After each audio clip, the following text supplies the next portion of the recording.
Little change of plans this morning. Welcome. Thank you for all for being here. Sorry to keep you waiting. This is what this case is about, right here. Right out of the gate, the prosecutor sets the tone with a biblical reference. Satan masquerades as an angel of light. That's not just dramatic flair. It's strategic.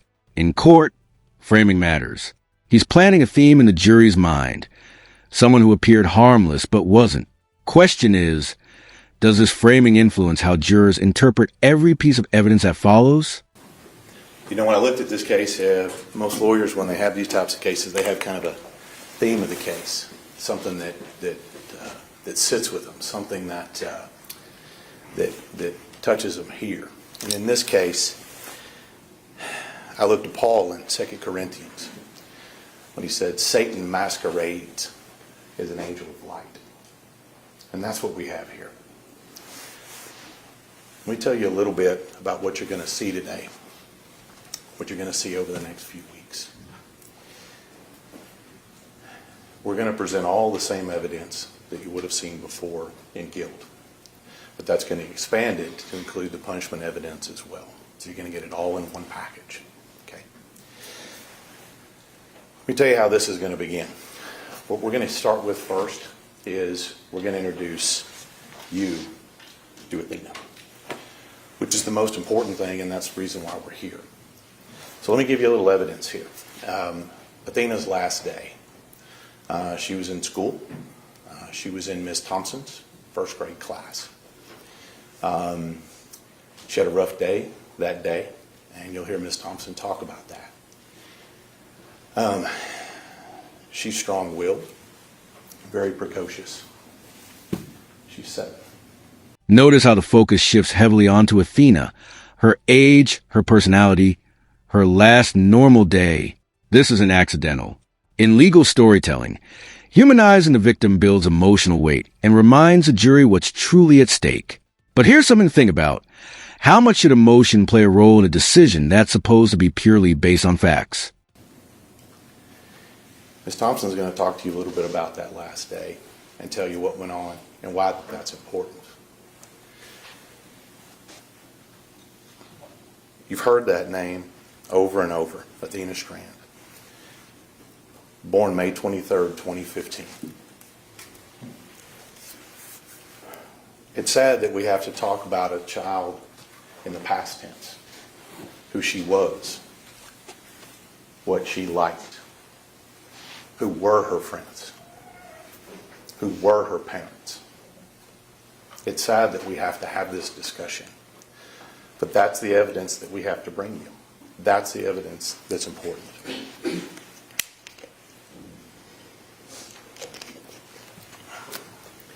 Now, in this particular case, I'll tell you a little bit about this picture. Athena had just gotten back from spending some time at her mom's house in Oklahoma. 4 days before she was murdered is when that picture was taken by her mother. Now, November 30th, 2022 is a Wednesday. Kids have just gotten back from Thanksgiving break. Any of y'all have ever been in school, you know that that's a bit of a chaotic time for a teacher. They just got back, and what are they looking forward to? Christmas, right? And who's arriving for Christmas? What I like to call the modern day Santa Claus. Amazon, right?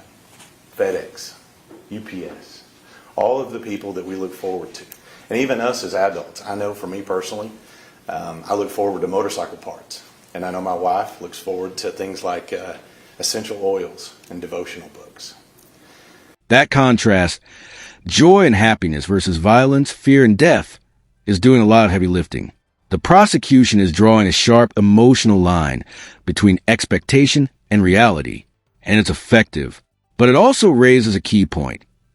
In a courtroom, how do you balance powerful storytelling with objective proof? I know those things. And like I said, that's why I refer to it as the modern day Santa Claus. And I was going to try to do this without my glasses, but it is not working. So here's the way this is going to happen. When Tanner Horner rolled up that day, he rolled up alone. He rolled up bringing what we thought would be joy and happiness and a package. And you're going to see the package, and you're going to see what he was bringing. Why wouldn't Athena be happy to see the FedEx guy, right? He's got a Walmart box. Well, that's not what he brought that day. What you're going to see is that he brought violence, fear, and death. That's what he brought with him.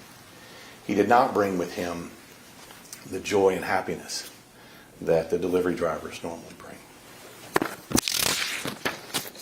So first off, I want to apologize to y'all for what we're going to have to bring you. The evidence in this case is rough. It is not what I want to show anyone, but it's what's required. It's what's required to show you what he did. And I want to apologize to you now. We're going to do our very best to limit it, to provide you what you need. But I'm the kind of DA, I'm going to bring you all the evidence. This is where the case takes a serious turn.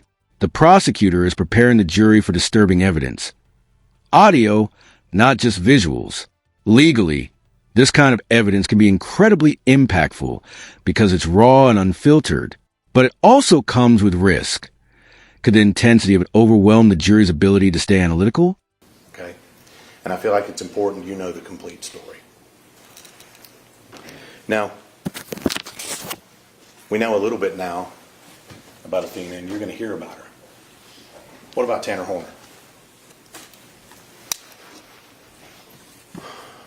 Tanner Horner shows up, delivers a package, leaves with Athena. Now, I'm going to put you as close as you can be without actually being there that day.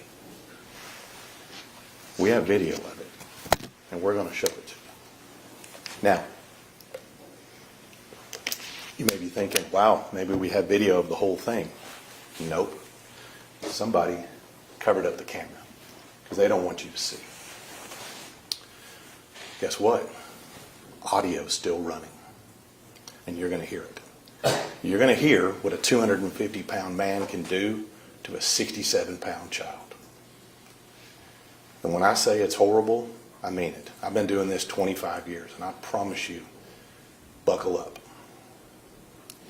Now, the important part of this is, what's the truth? It's time to get to the truth. The only truthful thing that Tanner Horner told law enforcement was that he killed her.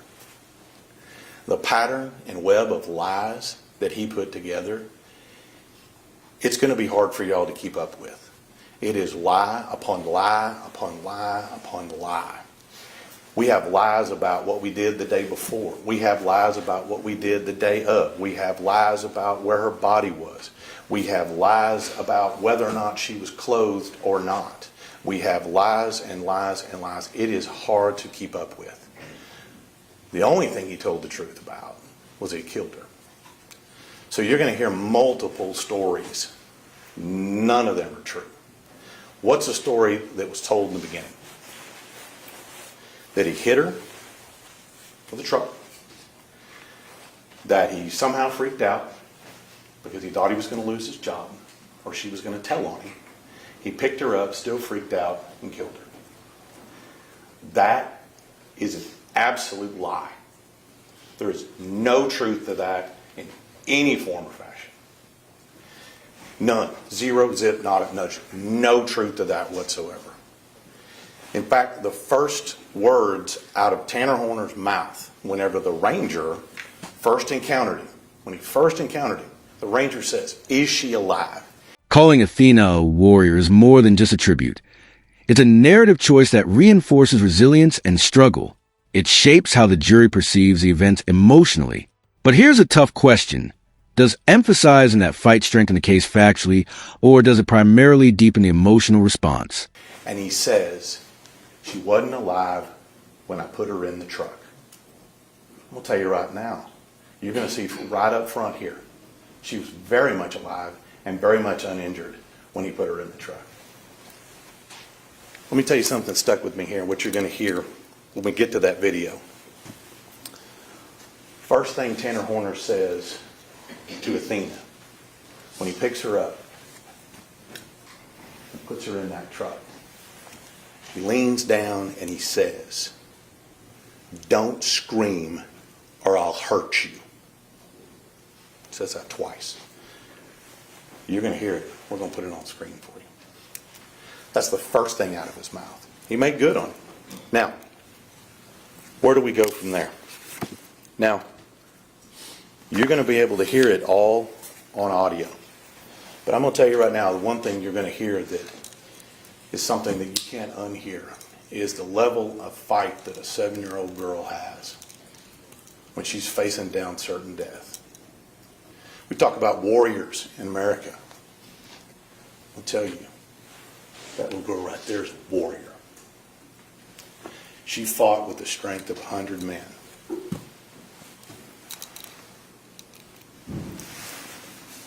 Three days later, we catch up. 3 days later, it took us. What's Tanner Horner during all this time? Good question, right? What's he doing? He's delivering packages just like normal. Made it to work right on time.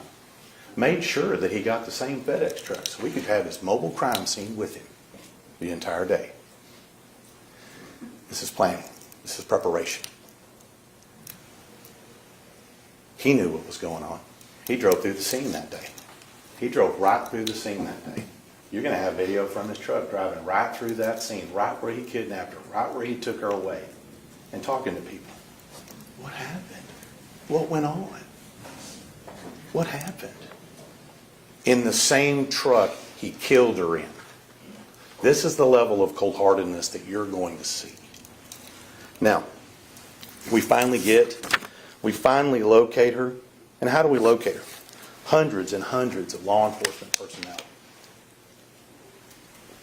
Canines, dogs, thermal imaging. The Ranger had helicopters moving 24/7 looking for her, searching for her, all believing that they were going to find her alive.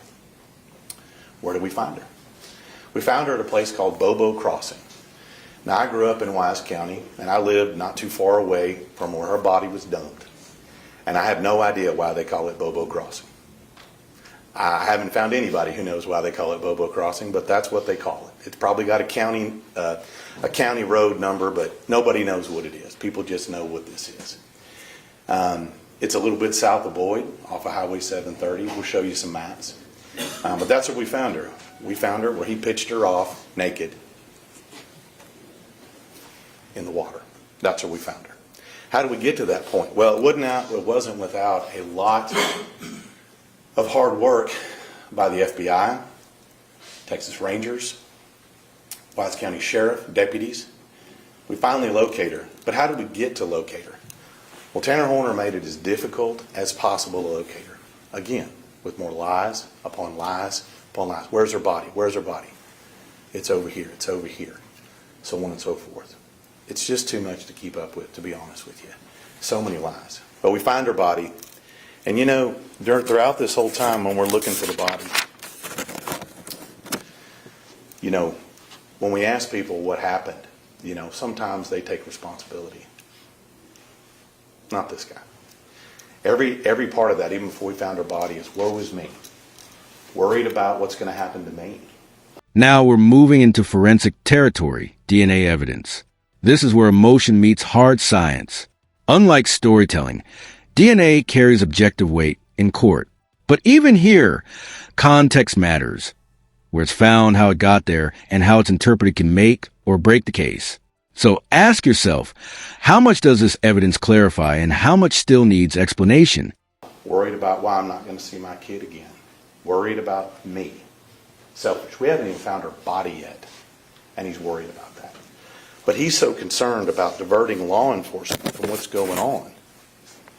So concerned from diverting law enforcement from deciphering just simply where her body is, that he conjures a whole other persona out of thin air. And all the ranger had to do is look over at him and say, "Hey, I want to talk to the other guy." Okay, we'll talk to the other guy and we'll tell you what happened. But that other guy lies as much as it was before. And that's the problem with all of this. We finally find her body, and here's what you're going to see once we find her body. Now, this is where we start getting into punishment. Obviously, the judge has already talked to you about, at some point, he's going to instruct you to find him guilty in that particular case. We're going to talk to you a little bit about punishment. Now, I hadn't planned on talking about change of events. Got to switch gears. What does punishment look like? Well, we have DNA. Not only do we have initial DNA from Athena that has Tanner Horner's DNA under her fingernails, we also have DNA, Tanner Horner's DNA, in places where you shouldn't find DNA on a 7-year-old girl.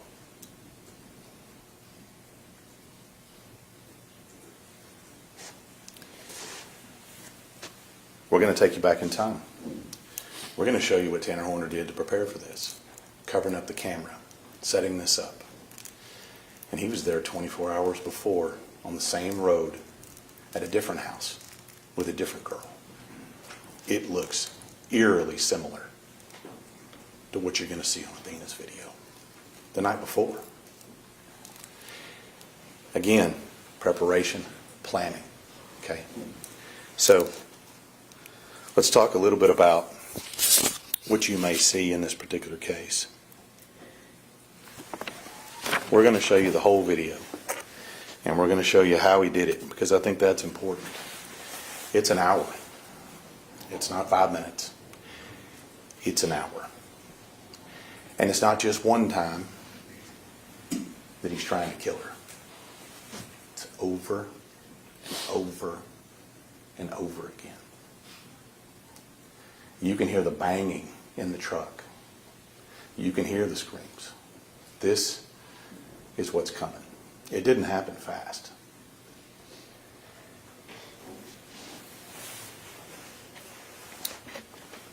Now, when it comes to punishment,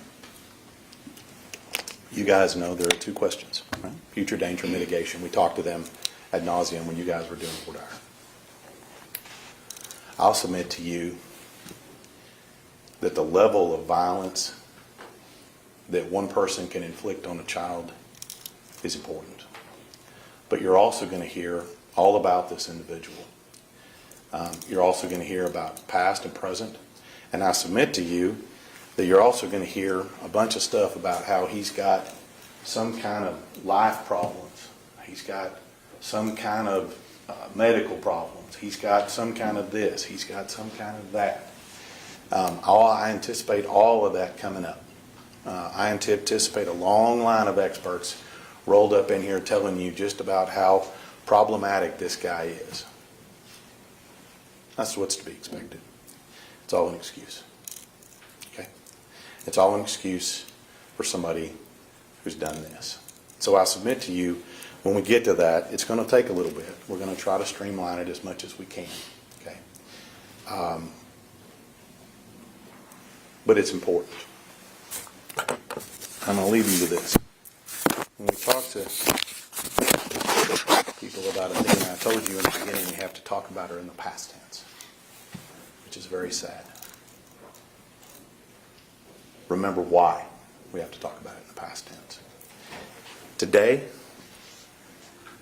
we're about a month away, a little more than a month away from Athena's birthday. She would have been 11.